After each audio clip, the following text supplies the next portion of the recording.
Жүрек неге мөрленеді? Алла ешкімге себепсіз жаза бермейді екен. Бұл күй адамның өз таңдауының нәтижесінен екен. Қайта-қайта күнә жасай беруден екен. Шындықты, ақиқатты біле тұра қабылдамайды екен. Ең қауіптісі тәкаппарлық, ескертуге құлақ аспау. Адам жүрегін өзі жабады екен.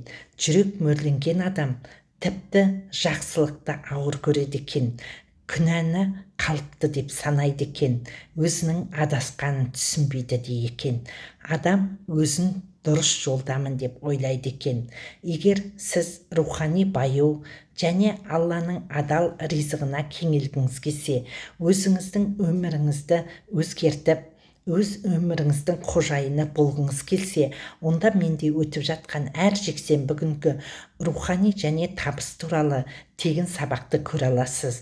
Ол үшін осы комментарийға плюс белгісін қалдыра кетіңіз, немесе менің жекеме WhatsApp номеріңізді қалдырсаңыз болады.